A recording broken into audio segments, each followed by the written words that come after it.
Forget plush hotels and swanky resorts. Today's adventurous travelers opting for, shall we say, a more niche accommodation. 7 Action News reporter Sima Chowdhury shows us how some folks are taking unusual, brag-worthy vacations. When you're thinking about booking a hotel room, you usually think about the traditional places where you rest your head. But why not wake up in a wigwam or sleep in a sports arena? These unusual one-night dream getaways are becoming the future of travel. Imagine catching your winks inside this windmill, bedding down in a bubble, or camping out in a cave. Travelers these days are demanding something different. If you can imagine it, you can probably stay there.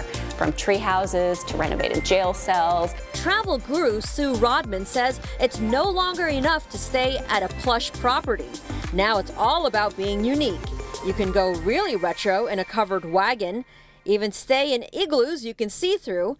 In these cases, it's all about bragging rights. It's kind of cool to post on your social media channels that you stayed in a dog or that you stayed under the water. That's right. You can now sleep in a doghouse. Get it?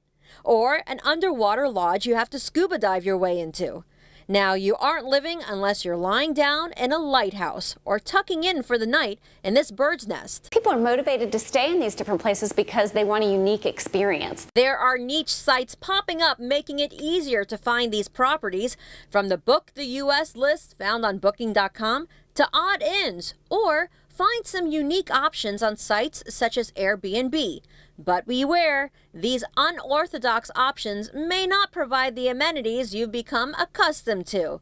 And you need to ask important questions, such as whether you'll be bunking alone or with others. For instance, I had a friend who stayed on a boat with her daughter, and she did not realize that there was going to be another family on the same boat, and she didn't know who they were. So you've got to make sure that you ask the questions beforehand. Once you've covered those bases, Rodman suggests you embrace the uniqueness of these adventures. It's something that is unique, that you'll always remember, and just enjoy it.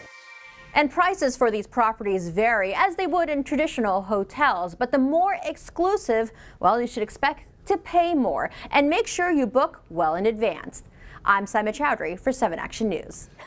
That travel specialist said it's no longer enough to stay at a plush property. I gotta say, I'm just fine with staying at a plush property. All I want is a comfortable mattress at this point in my life. I mean, is that too much to ask? I'll take a spa or something, but no need to have to scuba dive to get to my room, right? No way. Interesting indeed. All right.